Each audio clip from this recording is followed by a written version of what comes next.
사랑하는 CBS 청자 여러분, 안녕하십니까? 하루하루의 삶이 우리에게 감격이 되고 하나님 앞에 감사가 되는 것은 우리를 향하신 하나님의 뜻을 우리에게 주어진 인생 가운데에서 확인해 가면서 겪게 되는 큰 축복이라고 생각이 됩니다. 한 주간도 잘 지내셨습니까? 저는 지난 몇 시간 동안에 사도행전의 말씀을 함께 나누면서 이 사도행전 말씀이야말로 오늘 이 시대에 우리에게 매우 중요한 말씀이자 또한 새로운 관점에서 이 사도행전을 봐야 한다라고 말씀을 드렸습니다. 그러면서 저는 이것이 성령을 받은 사람들의 열심과 열정, 복음 전도에 있어서 전념하는 그런 관점보다는 어떻게 보면 중요한 만남의 지점이 있다라고 말씀을 드렸습니다. 먼저는 성령과의 만남이고 그 이후에 성령을 만난 사람들은 성령의 인도하심을 받는 사람이다라고 말씀드렸고, 성령의 인도하심을 받는 사람들은 성령의 인도하심에 따라 또 다른 만남을 준비해야 한다는 사실을 말씀을 드렸습니다.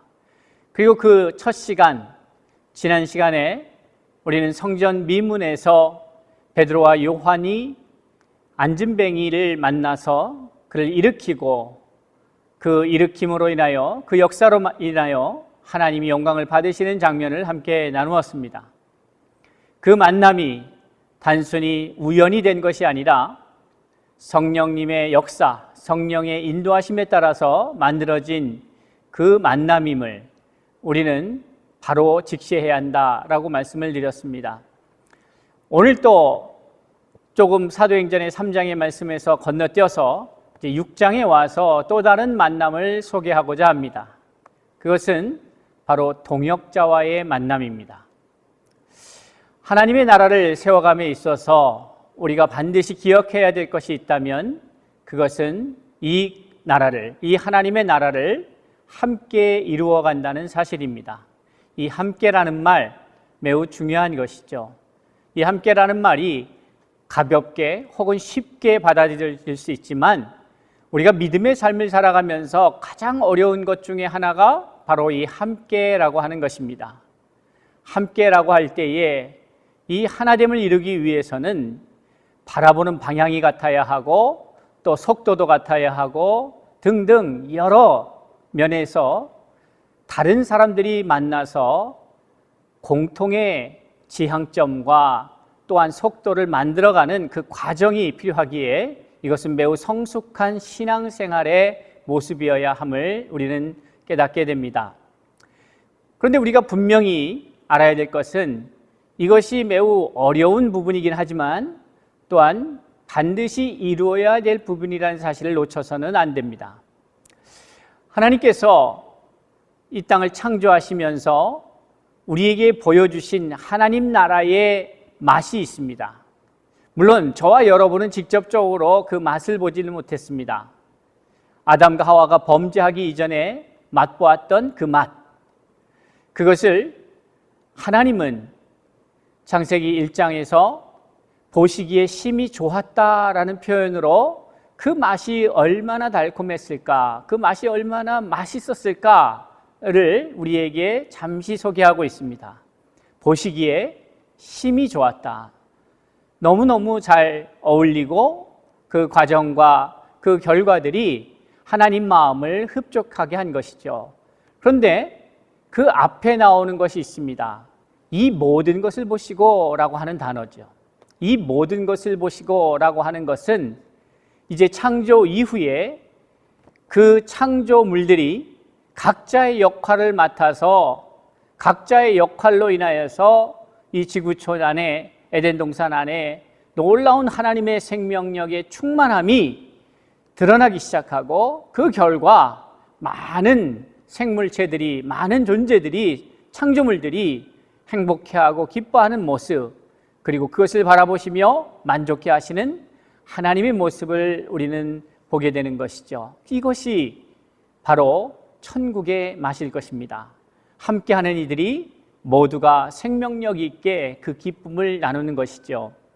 그런데 그 이후로 범죄함으로 말미암아 사람들이 이 함께함의 은혜를 잃어버리기 시작합니다.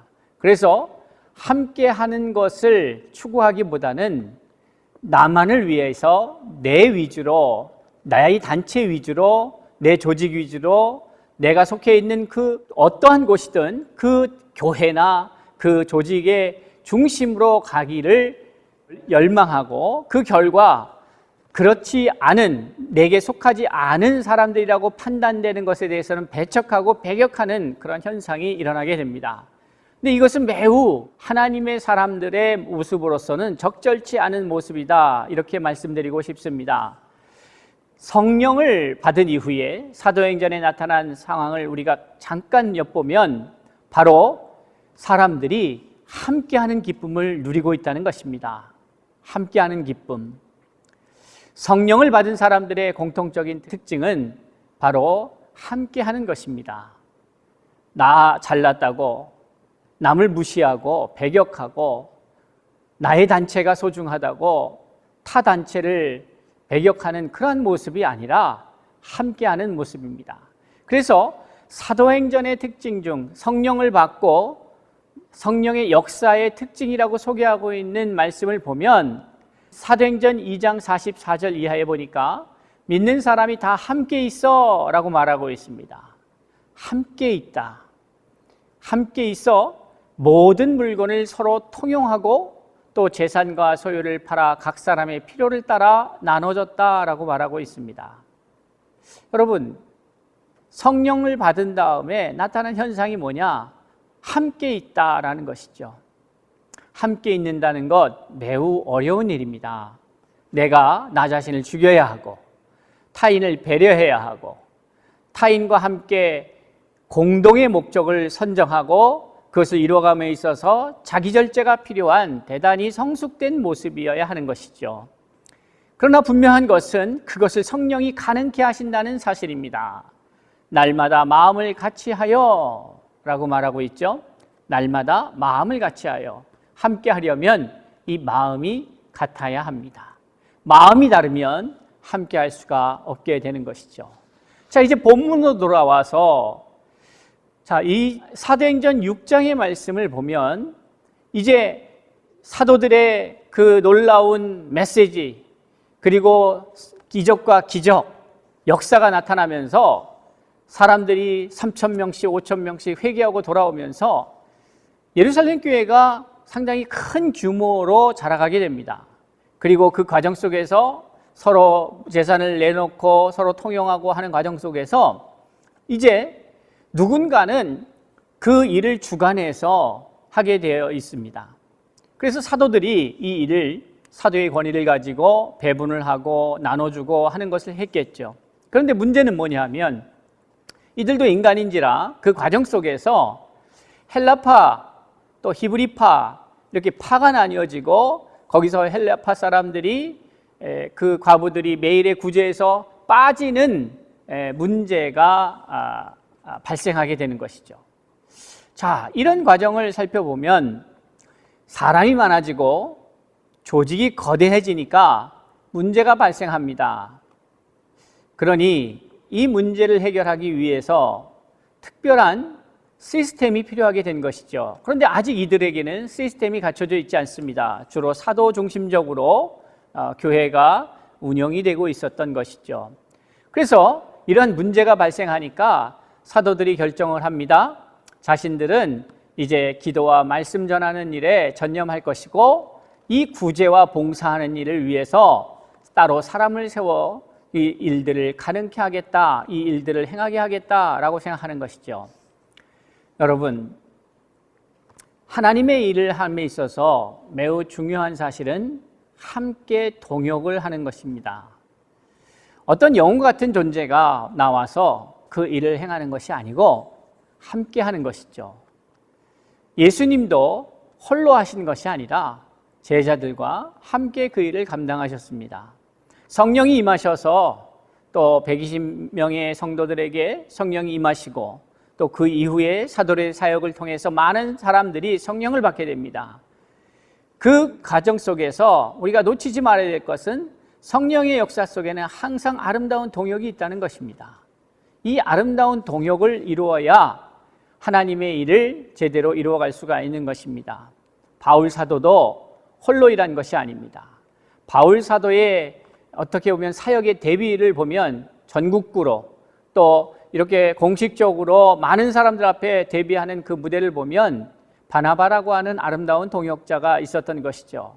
이 바나바가 아니었으면 사도 바울은 참으로 오늘날과 같이 우리에게 알려지고 읽혀지고 있는 이 많은 서신서들을 기록하는 그 출발점에 있어서 매우 어려움을 겪었을 것이다, 이런 생각을 하게 됩니다. 아름다운 동역자 바나바가 바울을 세워갑니다. 그리고 바울은 그 이후에 또 다양한 사람들의 동역자들을 만나게 되죠. 브리스길라와 아굴라 같은 사람을 만나게 되고 또 디모데를 만나게 되는 것입니다.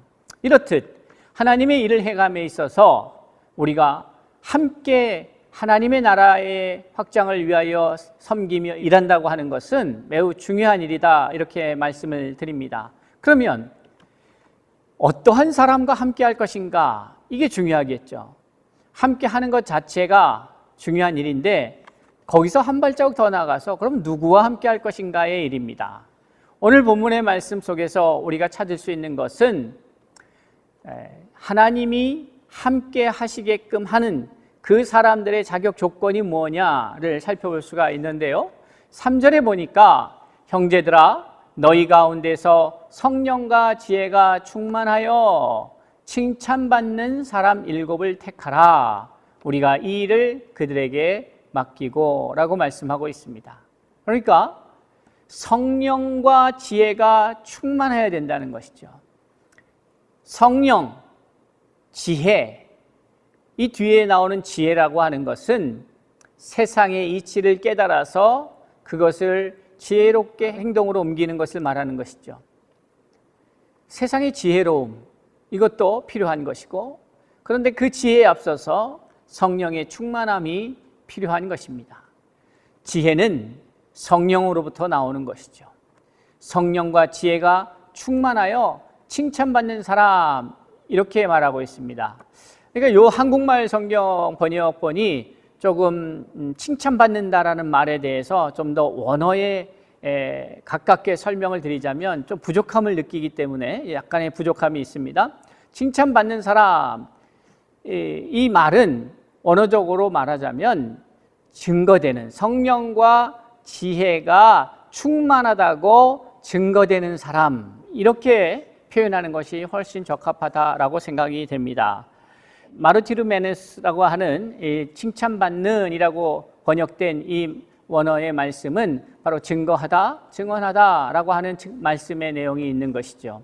그러니 성령과 지혜가 충만하여서 그 많은 증거들이 있었던 사람, 그래서 사람들 눈에 이 사람들은 누가 봐도 성령과 지혜가 충만한 사람이다 라고 인정받는 사람들로 함께 할 사람들을 세우게 되는 것입니다. 여러분, 하나님의 일은 다른 것으로 하지 않습니다. 하나님의 일은 성령과 성령의 인도하심을 받는 그러한 사람들이 행해야 마땅한 것입니다. 성령과 지혜가 충만하되 그것이 증거가 되어서 많은 사람들에게 확인될 수 있는 증거가 있어야 된다는 것이죠. 그래서 그 7명을 세우게 됩니다.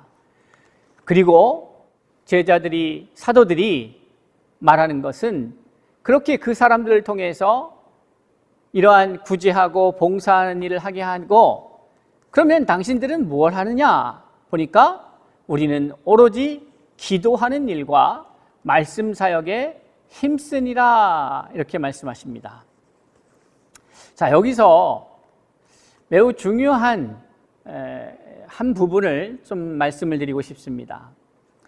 오로지 기도하는 일과 말씀 사역에라고 할 때에 이 기도와 말씀 사역이야말로 우리가 신앙생활을 하면서 매우 중요하게 여기는 부분이라고 생각이 되어집니다. 기도와 말씀. 어느 주석에 보면 이 기도와 말씀의 순서를 이렇게 기도를 앞에 둔 것에 대한 의미를 부여하는 부분이 있습니다. 저도 그 부분에 대해서 동의하면서, 그러나 한편으로 이 기도에 대한 잘못하면 오해가 있을 수 있다. 우리가 일반적으로 알고 있는 그 기도는 주로 간구에 해당하는 경우가 많습니다. 근데 여기서 말하는 기도는 무슨 말씀인가 하면 바로 하나님의 뜻을 아는 것입니다. 그러니까 우리는 오로지 기도하는 일과 말씀 사역에 힘쓴다라고 하는 것은 뒤에 나오는 말씀 사역은 가르치는 사역이죠. 가르치는 사역입니다. 말씀을 선포하는 사역입니다. 메시지를 전하는 사역입니다. 성경을 가르치는 사역이죠. 그런데 앞에 있는 기도라고 하는 것은 우리가 흔히 하는 것처럼 하나님 앞에 날마다 우리의 구할 것을 구하는 그런 간구의 기도가 아니라 저는 이 부분이 예수님이 늘상 하셨던 기도라고 생각합니다. 예수님께서 습관을 따라 기도하셨다. 성경은 우리에게 증언하고 있죠. 그런데 재밌는 것은 한번 저는 그렇게 생각해 봤어요. 오늘날 우리 성도들이 또 우리 목회자들이 우리 일상에서 기도 생활, 기도 습관에 따라서 하는 그 기도 생활을 들여다보면 그 내용을 살펴보면 우리의 필요를 구하는 것이 훨씬 더 많은 분량을 차지하는 것을 보게 됩니다. 근데 예수님은 도대체 기도 시간에 무슨 기도를 하셨을까? 무슨 기도를? 예수님이 우리와 같이 하나님 이거 해주세요. 하나님 저거 해주세요. 하나님 이 문제 해결해 주세요. 하나님 저 문제 해결해 주세요. 이렇게 기도했을까? 우리가 그냥 얼핏 봐도 그것은 아닐 것 같지 않겠습니까? 그럼 무엇이었을까? 저는 예수님의 기도, 또 오늘 사도행전 6장 4절에서 말하고 있는 이 기도가 바로 하나님의 뜻을 구하는 기도였다. 이렇게 말씀드리고 싶습니다. 뜻을 구하는 것. 그러니까 하나님, 오늘날 내가 이러한 상황에 직면한 아버지의 뜻이 무엇입니까? 하나님 정말 내가 십자가를 지는 것이 아버지의 뜻입니까? 하나님, 그 과정 속에서 내가 겪어야 될 많은 일이 있으나 그러나 하나님 아버지의 뜻이라면 이것을 내가 감당하겠사오니 아버지여 내게 감당할 힘을 주소서 라고 기도하지 않겠습니까? 하나님의 뜻을 찾는 것, 이것이 매우 중요합니다. 바울 사도는 빌립보서 4장 7절에서 이렇게 우리에게 말하고 있는 것이죠. 아무것도 염려하지 말고 오직 모든 일에 기도와 간구로 너희 구할 것을 감사함으로 하나님께 아뢰라. 그리하면 모든 지각에 뛰어나신 하나님의 평강이 그리스도 예수 안에서 너희의 마음과 생각을 지킬 것이다. 기도와 간구로 너희 구할 것을 감사함으로 하나님께 아뢰라 라고 말하고 있죠. 기도와 간구를 분리합니다. 기도는, 참 바른 기도는 하나님 앞에 간구하는 것이 아니라 하나님의 뜻을 묻는 것입니다. 그리고 하나님의 뜻을 발견하고 이제 그 뜻을 이루기 위해서 우리의 현실 속에서 필요한 것들을 구하게 되는 것이죠. 하나님, 그 뜻을 이루기 위해서 내게 이러한 것이 필요한 것 같습니다. 주여 응답하여 주옵소서. 이것이 우리의 간구가 되어야 될 것입니다. 당장 우리는 하나님의 말씀에 근거하여서 기도하는 것을 잊지 말아야 합니다. 분명히 주님은 무엇을 먹을까, 무엇을 마실까 염려하지 말라고 말씀하셨습니다. 그러기에 우리의 간구 속에 무엇을 먹을까, 무엇을 마실까는 들어가지 않아도 되는 것이죠. 왜냐하면 그것은 이미 하나님께서 우리에게 약속하셨기 때문에 그렇습니다. 그러니 우리가 하나님 앞에 구할 때에 반드시 기억해야 될 것은 무엇을 먹을까, 무엇을 마실까, 내가 이 세상에서 어떻게 잘 살까를 구하는 것이 아니라 하나님, 내가 오늘 살아야 하는 이유가 무엇입니까? 하나님, 내가 조선시대가 아니라 일제시대가 아니라 대한민국 현대사에 있어서 전쟁을 지나고 막 산업화되어가는 60년대, 70년대, 80년대가 아니라 지금 내가 이 시대를 살아가야 될 이유가 무엇입니까? 주님, 내가 코로나 이 시국에서 어떻게 해야 합니까? 나는 이 어려운 상황 속에서 때로 어떻게 보면 예배드리는 것이 너무 어려운 상황이고 또 어떻게 보면 먹고 살기가 어려운 이 시대에 그러나 주님은 분명히 우리에게 우리의 생사를 주관하시고 우리가 어떻게 해야 이 땅에서 살아가야 할지를 잘 알고 계셔서 우리의 필요를 채우신다고 하셨는데 그렇다면 왜 나는 이 시대에 존재해야 합니까? 나를 통하여 이루시고자 하는 아버지의 뜻은 무엇입니까? 라고 묻는 것이 먼저여야겠죠.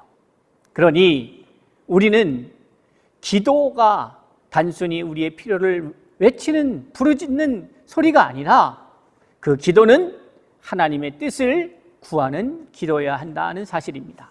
그러니까 사도들은 이제 하나님 앞에 그 하나님의 뜻을 구하고 그 하나님의 뜻을 깨달아 알아서 이제 메시지로 말씀 사역에 들어가야 하는 것입니다. 이 부분이 매우 중요하죠. 그렇기 때문에 아마 주석서에서 기도를 앞에 둔 이유가 있다라고 말하는데 저는 동의하게 됩니다. 사랑하는 성도 여러분, 하나님의 뜻을 알고 그 뜻을 이루기 위하여 때로는 메시지를 선포하기도 하고 그 뜻을 이루기 위하여 때로는 우리가 헌신하기도 하고 행동하게 되는 것이죠. 내가 그저 나의 그 의를 위하여 혹은 내 열정을 때문에 혹은 내가 뭔가 목표로 삼는 것을 이루기 위하여 열심을 내고 하는 것이 아니라 하나님 앞에 구하고 하나님이 주신 말씀을 따라서 헌신하기도 하고 헌금하기도 하고 때로는 우리의 인생을 들여서 우리의 모든 에너지를 모아서 주의 주신 사명을 감당하게 되는 것입니다. 사랑하는 성도 여러분, 그런데 이 모든 것이 역할 분담인 것을 보게 됩니다. 사도들은 이 일에 집중하게 되고 세워진 성령과 지혜가 충만하여 칭찬받는 그 증거들이 있어서 사람들한테 인정받는 사람들의 7집사가 세워져서 이제 사도들이 해야 될 기도와 말씀 사역과 또 이 7집사들이 하게 될 봉사의 사역, 구제의 사역이 하나님 나라를 이루어감에 있어서 함께 이루어가야 할 사역임을 우리는 보게 되는 것이죠. 그리고 그 아름다운 동역을 통해서 이제 아름다운 열매들이 맺게 되는 것입니다. 사랑하는 성도 여러분, 성령을 만나야 합니다. 그것이 시작입니다. 그리고 나서 성령님의 인도하심에 따라 사람들을 만나게 됩니다. 그러다 보면 이제 일이 커지기 시작합니다. 일이 많아지기 시작합니다. 그때에 다음에 찾아오는 만남이 뭐냐? 바로 동역자와의 만남입니다. 함께 일하는 사람과의 만남입니다. 저와 여러분이 영상을 통해서 만났습니다. 저와 여러분이 또한 이 땅의 동시대에 하나님께서 주신 사명을 가지고 만났습니다. 이런 아름다운 만남을 통하여 하나님의 나라가 확장되고 저와 여러분이 서 있는 곳에 하나님의 다스림이 임하는 놀라운 역사가 있기를 바랍니다. 성령과 지혜가 충만하여 하나님의 동역자로서 부끄럼 없이 세상에 증거되는 저와 여러분이 될 수 있기를 주의 이름으로 축복합니다.